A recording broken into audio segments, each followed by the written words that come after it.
Y vamos a ir con el repaso de la jornada 26 que nos ha dejado especialmente, y antes de comenzar con lo que es el propio repaso futbolístico, un hecho que vuelve a manchar un poco la competición nacional, que fue el problema de racismo que hubo en el partido entre Elche y Español. Según reflejó el acta, en el minuto 71 Rafa Mir le comunica al jugador del Español, Omar Al-Hilali: has venido en patera, lo que deja un poco estos últimos problemas que está viendo, este protocolo antirracismo que fue aplicado por el árbitro. Así que antes de pasar a lo futbolístico que nos gusta, nos gustaría dejar esa otra parte de lado, y que esperamos que no ocurra más, porque ya es algo que parece que va siendo tendencia en los últimos partidos. Lo vimos en Champions, en el Estadio de la Luz, en ese Benfica-Real Madrid, lo hemos visto esta jornada con un Rafa Mir y dos jugadores de la Liga Española implicados.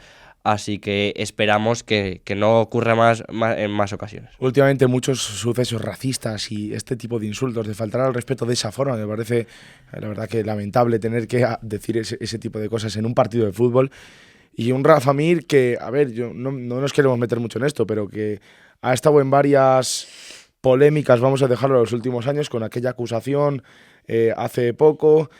En fin, y ahora esto racista. Yo creo que hay que estar al fútbol, que es lo que de verdad les interesa y por lo que les pagan de verdad, que es por jugar al fútbol y no por entrar en temas raciales, de que si uno es moro, si uno es negro, cada uno es de donde es. Y precisamente esta Liga Española se caracteriza por ser una liga en la que los grandes jugadores suelen ser extranjeros. Así que, no sé, yo creo que centrémonos en el fútbol. Y a eso vamos a ir nosotros, nos vamos a ir al fútbol, así que os vamos a poner por aquí nuestro 11 de la jornada, así un 11 que nos ha costado hacerlo porque ha habido partidos muy claros en los que el jugador estaba definido, como el inmenso partido que hizo Lamine Yamal marcando un hat-trick con el FC Barcelona, pero ha habido partidos que nos ha costado un poquito más. Así que empezando desde la portería, os comentamos que hemos colocado a Ryan. Por un lado de la defensa, en nuestras tres defensas hay un cierto punto que no es el defensa central, que no lo tenemos porque no ha habido ningún defensa central destacado.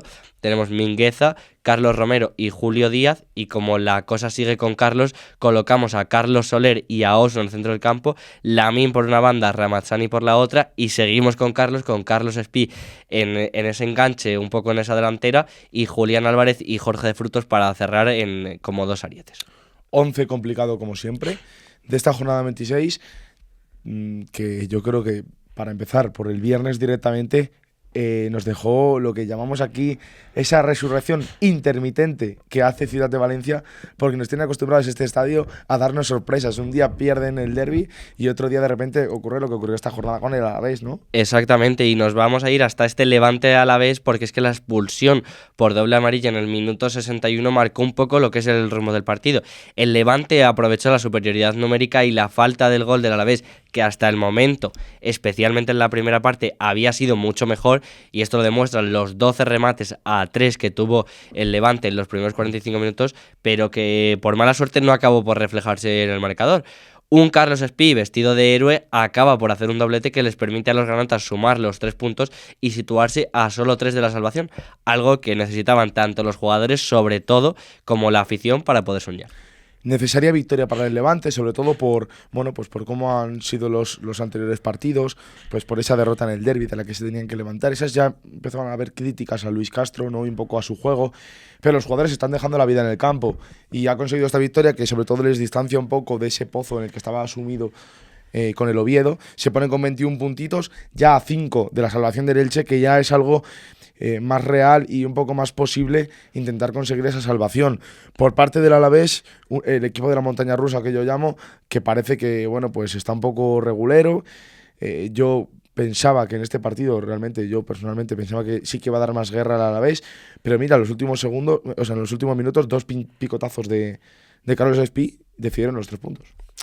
Y vamos a irnos hasta el sábado, cuando a las 2 de la tarde se enfrentaron Rayo Vallecano y Athletic Club. Hemos elegido a Jorge de Frutos en el 11, pero hay algunos otros jugadores que también podemos destacar. Lo que sí que os podemos decir es que la fiesta que hubo en esta Vuelta a Vallecas se quedó en un único empate que no resuelve las situaciones de ni unos ni de los otros. El Rayo tuvo las mejores en la primera parte e incluso fue algo mejor ante un Athletic que no estaba jugando nada y que Unai Simón fue un poco de los mejores. Un golazo de Jorge de Frutos y otros 2 anulados podrían haber resuelto el partido, pero el empate llegó nada más comenzar la segunda mitad a través de los pies de Iñaki Williams, que sirvió a los vascos para hacer una más interesante segunda parte que al final se resolvió con reparto de puntos. Sí, la Vuelta a Vallecas, que de hecho dejó ciertas declaraciones al final del partido, como por ejemplo la de Unai Simón, que escuché que hizo una comparación incluso con el Athletic Club, que es un equipo de segunda división. Dijo, jugando así somos un equipo de segunda. Mal partido del Athletic Club, yo creo, en términos pues, de juego, de lo que se está viendo últimamente, y sobre todo teniendo en cuenta que tiene en el horizonte, a la vuelta de la esquina, la vuelta de esta semifinal de Copa del Rey contra la Real Sociedad, contra su máximo rival históricamente. 1-1 con un golazo de Iñaki Williams, que es una verdadera obra de arte lo que hace Iñaki Williams, que salvó ese puntito para el Athletic Club, sobre todo para seguir en esa 9ª posición y no descolgarse a lo mejor de esa lucha europea, que lo veo complicado en el Athletic Club este año, pues sobre todo por problemas que están teniendo en juego y en lesiones de muchos jugadores cruciales e importantes para el equipo que parece que no vuelven. Y vamos a irnos con el partido que hubo a las 4:15. Esperábamos que fuese un partidazo y sobre todo un partido competido, y no lo fue del todo. Tenemos que destacar sin duda probablemente al mejor jugador de la jornada completa, que fue Lamine Yamal, que es un récord lo que hizo, un hat-trick con tan solo 18 años y 230 días, es impresionante. En lo que es el partido, fue un Barcelona pues comandado por este propio genio el que le dio los 3 puntos que le van a mantener el liderato por una semana más. El Villarreal no salió con lo que tenía que salir, y a pesar de que en la segunda parte espabiló un poquito más, digamos, con ese gol de Pape Gueye, enfrente tenían a un espectacular Lamine que en sus propias palabras explicó que es que se sentía un poco mejor y que antes no era feliz del todo jugando al fútbol. Así que qué mejor forma de demostrarlo que convirtiéndose en el jugador más joven del Barça en hacer un hat-trick. Como digo, lo consiguió con 18 años y 230 días, y ya para añadir y completar el dato, superó así a Giovanni Dos Santos, que lo hizo con 19 años y 6 días, y al mismísimo Leo Messi, que tuvo la osadía de hacérselo, endosándoselo al Real Madrid con 19 años y 259 días. Qué buen dato, Giovanni Dos Santos, de los hermanos Dos Santos junto con Jonathan, grandes los dos jugadores.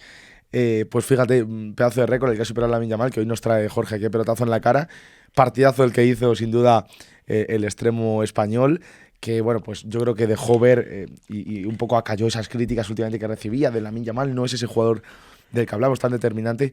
Verdadero partidazo el que hizo Lamine. Luego lo completó Lewandowski, puso la guinda con su golito. Y un Villarreal que bueno, pues que yo creo que se esperaba más de él, un 4-1 que te endosa el Barça, que es el primero de la Liga, que sí que es el líder, pero realmente no hay tanta distancia en clasificación entre los dos equipos. Bueno, esto es lo que nos dejó. Las dudas estaban en el centro del campo, lo que sacaba Hansi Flick. Es verdad que optó por ese Bernal y Fermín y Olmo en el centro del campo, que quizás deja un poco a Bernal con tareas defensivas totales y Fermín y Olmo más de cara a la media punta. Pero yo creo que donde hay que poner el foco y donde cambió el partido fue con la entrada de don Pedri González.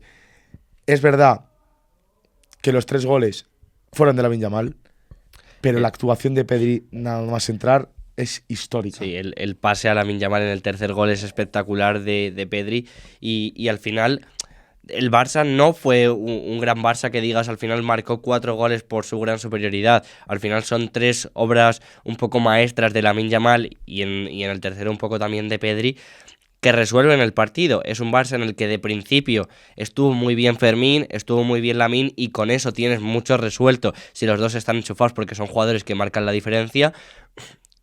Además, le sumas un Villarreal que para nada tuvo que ver con lo que estaba mostrando, que puede dar ese picotazo a equipos grandes, y no lo dio para nada, ni contra Madrid en su momento, ni ahora contra el FC Barcelona. Dejó mucho que desear, y es un Barça que deja muy demostrado que puede marcar goles para la eliminatoria y para la previa que hagamos luego frente al Atlético de Madrid, y sobre todo un Lamine que hemos visto que, como dijo él, no estaba siendo del todo feliz, tenía pubalgia, y ahora además se le suma la situación de Ramadán y marca 3 goles. Veremos qué es lo que puede hacer cuando esté en sus mejores condiciones, tanto mentales como físicas. Esto ha sido también importante, como tú dices, a nivel anímico, como llamada de atención al Atlético de Madrid, decir, podemos meter 4 goles a un equipo grande. El Villarreal, por mucho que esta segunda parte de la temporada no está siendo igual de perfecta que la primera parte, porque esa caída en Champions, esa caída en Copa, les han un poco decaído.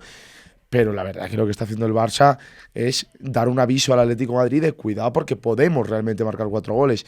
Se verá y luego lo hablaremos el tema Copa del Rey, bajas, no bajas y demás, pero en este partido se ha visto como el Barça tiene capacidad de hacer goles. Y ya no en este partido, en los últimos partidos. Es un Barça que es muy goleador este año. Incluso Lamine Yamal ya se mete en ese podio de goleadores de la Liga con 13 goles.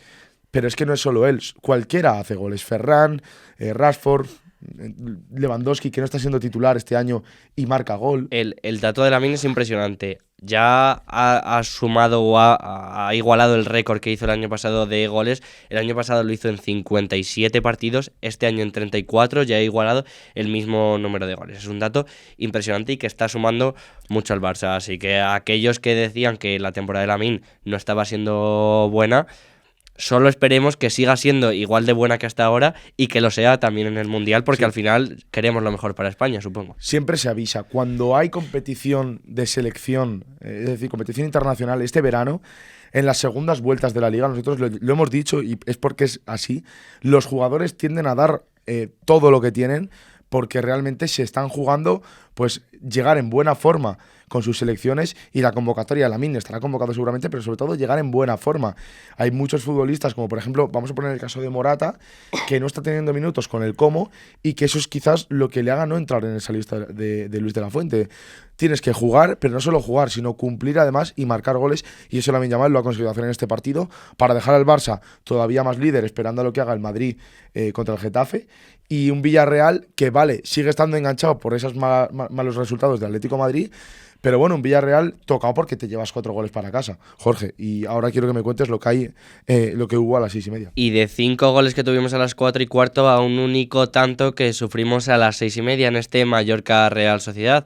El Mallorca no sale de la situación en la que se encontraba y el cambio de entrenador que todavía no ha terminado de existir, que hubo otro entrenador en los banquillos, pero bajo la mirada desde el palco de Martín de Michelis todavía no han dado, parece ser, la sinergia suficiente para sacar adelante un buen resultado.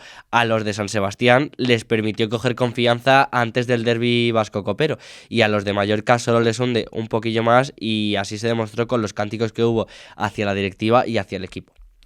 Partido que se lleva la Real Sociedad, importante de cara a la Copa del Rey igualmente, porque eso es una dosis de moral, importante en sus aspiraciones europeas en Liga, de entrar en puestos de Conference, sobre todo teniendo en cuenta que tenemos a un español, que luego hablaremos de ello, que está decayendo bastante y eso pues da alas a estos equipos como la Real, como el Osasuna, hablábamos también del equipo que milita en el Sadar, en Pamplona.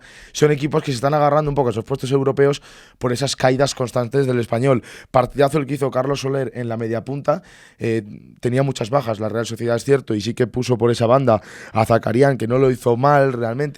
Pero bueno, es una Real que responde a pesar de sacar otros jugadores que no son los habituales y que gana al Mallorca. Mallorca que, como tú dices, está Martín de Michelis, que ha cogido las riendas del equipo, que también sabe un poquito de fútbol y que a ver qué cara le da al equipo, porque el Mallorca tiene que empezar a sumar de 3 en 3 porque ya se ha hundido ahí en esa parte del descenso.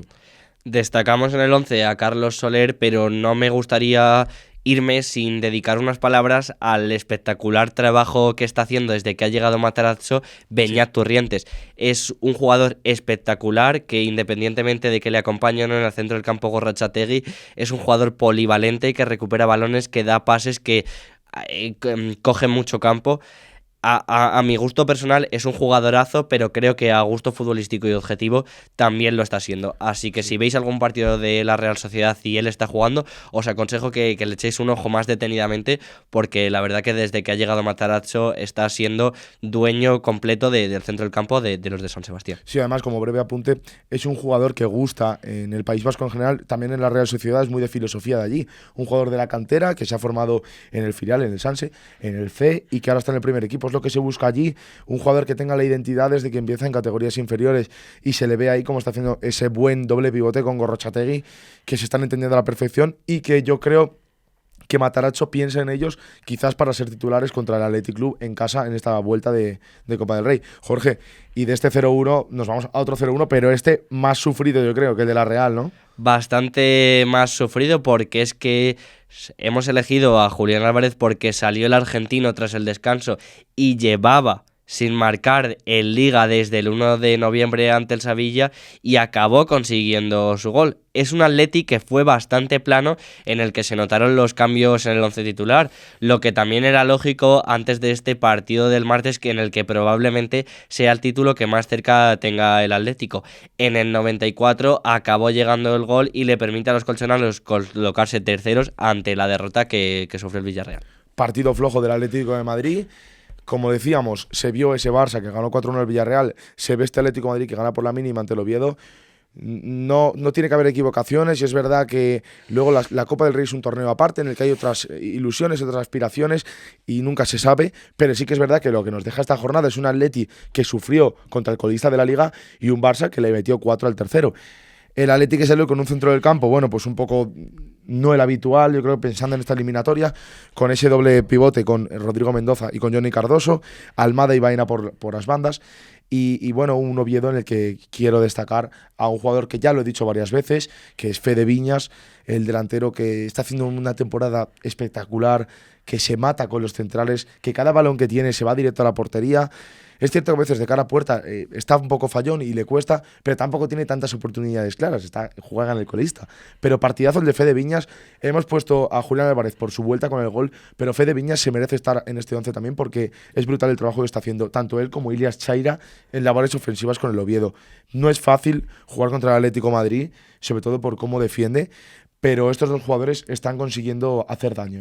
Y recogiendo un poco tus últimas palabras, vamos a dar dos claves de lo que fue el partido, tanto en tema Oviedo, tanto en tema Atlético de Madrid. La primera, en tema Oviedo, las palabras de Guillermo Almada una vez acabado el partido. Recojo un poco sus palabras: como sigamos jugando así llegarán las victorias, y yo sigo confiando en estas palabras. El juego del Oviedo fue bueno, tuvo las suyas para intentar llevarse los 3 puntos, pero al final un equipo tan potente como el Atlético de Madrid, la que tiene la va a meter para adentro. Y en clave Atlético de Madrid quiero destacar a un Julio Díaz que pocos conoceréis, incluso yo me meto en ese saco, no conocía hasta que el otro día salió en el 11 titular del Atlético de Madrid, pero es un jugador que duró los 90 minutos dentro del terreno de juego, que corrió la última jugada como si fuese el balón que va a marcar el gol del Mundial, y dio la asistencia a Julián Álvarez para dar los 3 puntos. Así que más que meritoso entrar en nuestro 11 de pelotazo en la cara y entrar en muchos de los 11 y de las miradas de los clubes, porque buen trabajo, no desistió y siendo un canterano acabó dándole los 3 puntos a su club. Sí, además un debut soñado, yo creo, para un lateral izquierdo con recorrido en banda, que pone la asistencia para Julián Álvarez y que completa el partido entero, y que además pues consigue la victoria de su equipo.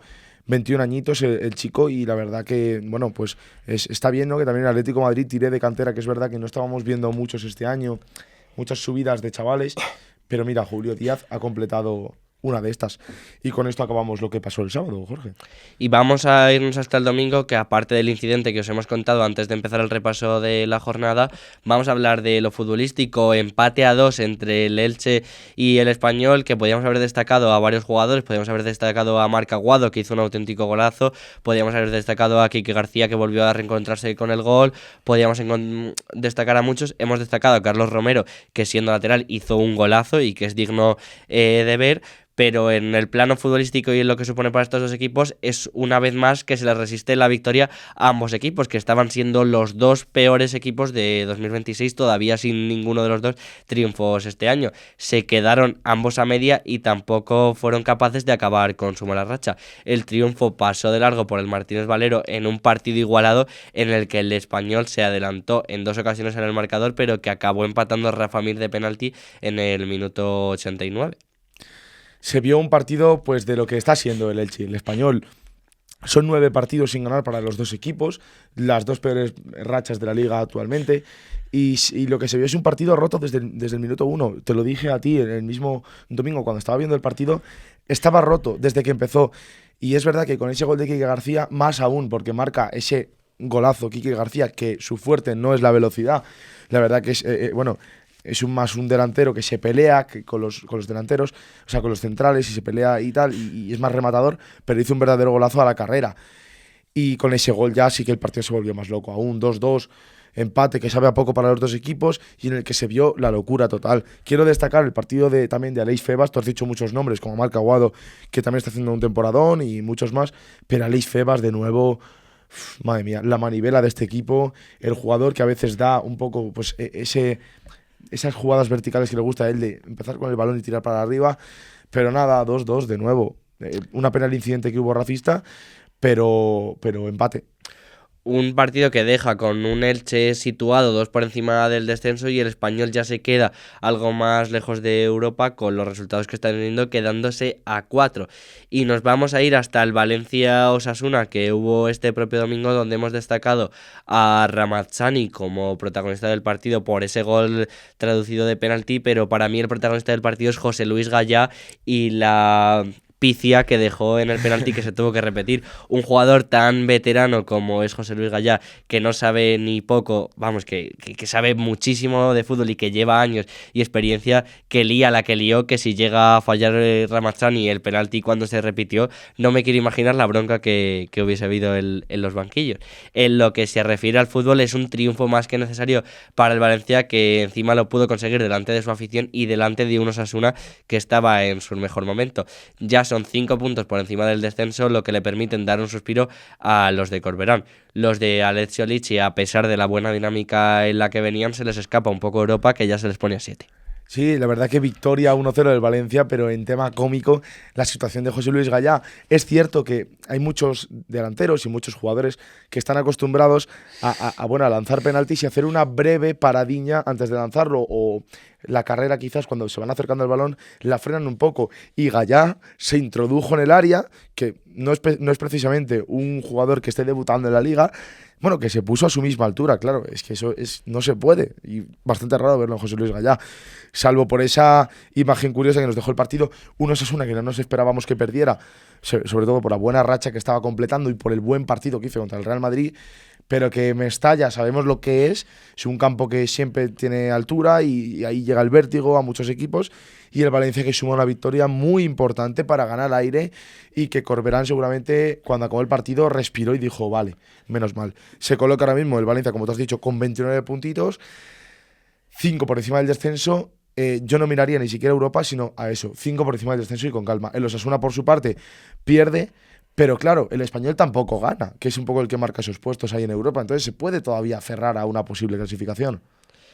Partido muy trabajado y victoria muy trabajada del Valencia, como fue el partido muy trabajado para sacar el pedazo de empate que sacó el Sevilla en los segundos 45 minutos de locura en la Cartuja. Si tuviese que definir el partido de alguna manera, son 45 minutos del Betis, segundos 45 minutos del Sevilla.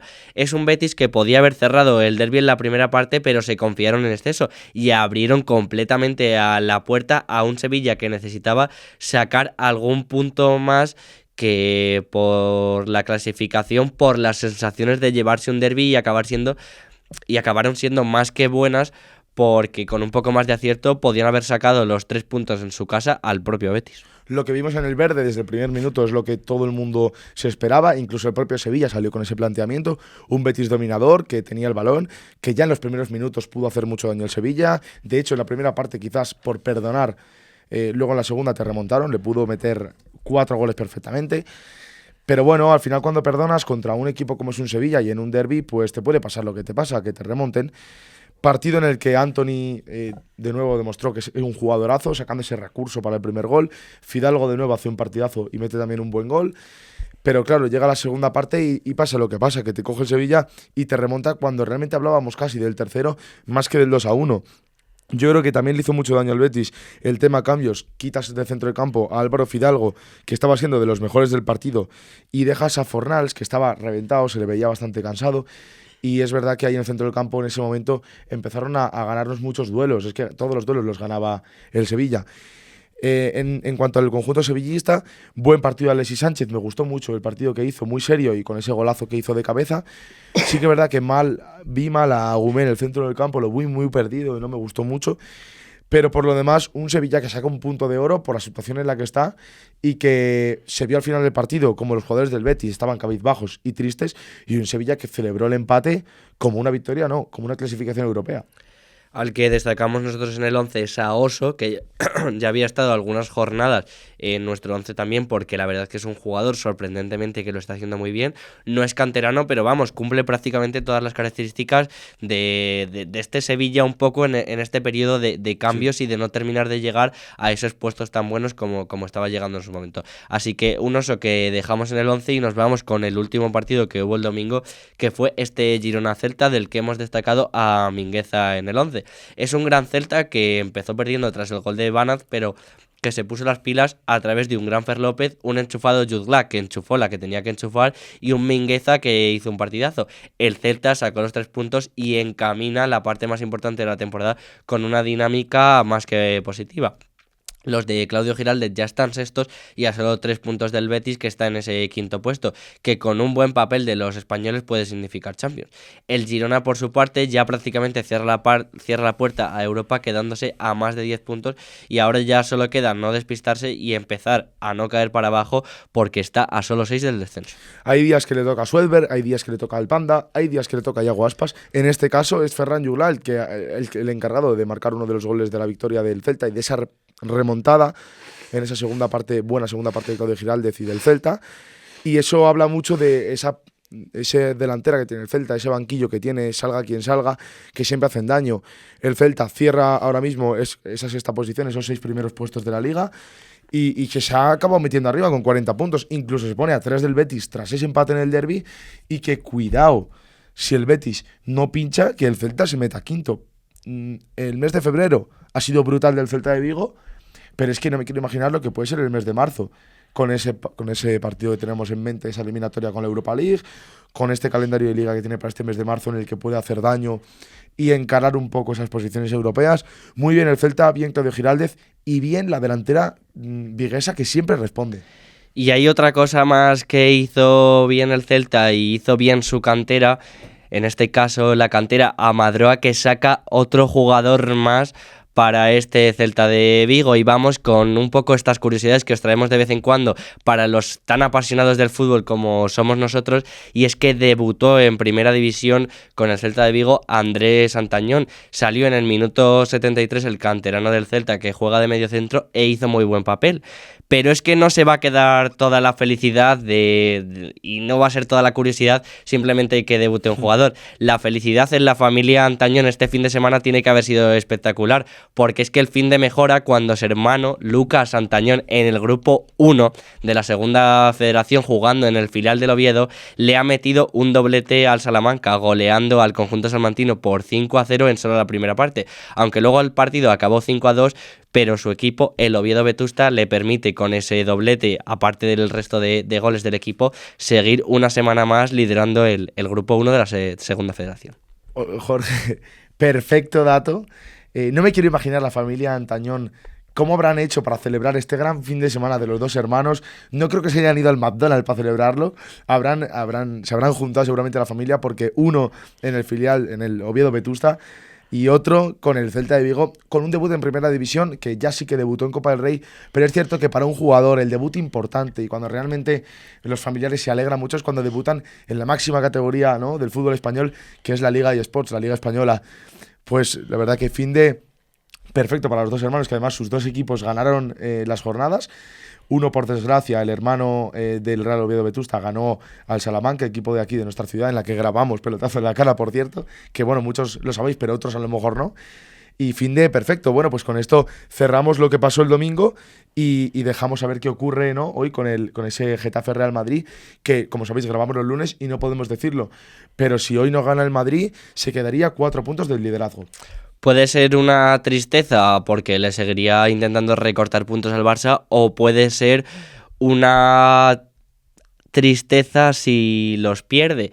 Así que para celebrar tristezas o alegrías siempre os decimos ¿Dónde? De la misma manera, y es que en esta parte del programa siempre nos pasa lo mismo. Copas rotas, yo creo. Estoy cansadísimo de grabar el programa y tengo encima una sed. A ver, para, Jorge. Vamos a ver, vámonos al Copas Rotas en calle Zamora, número 7, al lado de la Plaza Mayor. Ostras, pues es que si me lo dices así, vámonos, Fabio. Vamos a ver, es muy barato y además tú y yo, que no tenemos ni un duro, nos tomamos una cerveza, un vino, una copa, lo que quieras. Y encima al ladito de la Plaza Mayor, ¿no?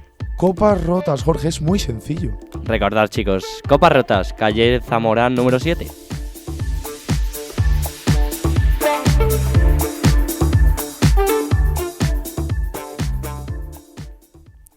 Pues el lugar en el que celebras, como tú dices, tristezas, alegrías, lo que quieras, que están encantados de recibirte. Y como dijimos la semana pasada, tener apuntado el lugar, porque algo se vendrá dentro de un tiempo en este bar, en el Copas Rotas, pero de momento no podemos decir más, porque parece que el mundo, la climatología, el tiempo, no quiere que hagamos eso que tenemos en mente. Pero siempre Copas Rotas, para tomaros una copita, para tomar una cerveza, un vino, lo que quieras, como digo yo, lo que quieras, da igual, aunque estés pelado de dinero, siempre para algo te va a dar. Así que Copas Rotas, calle Zamora número 7, Jorge, para que nos vayamos a tomar algo tú y yo, que no nos da tiempo ni a tomarnos nada, tío, a ver si vamos un día.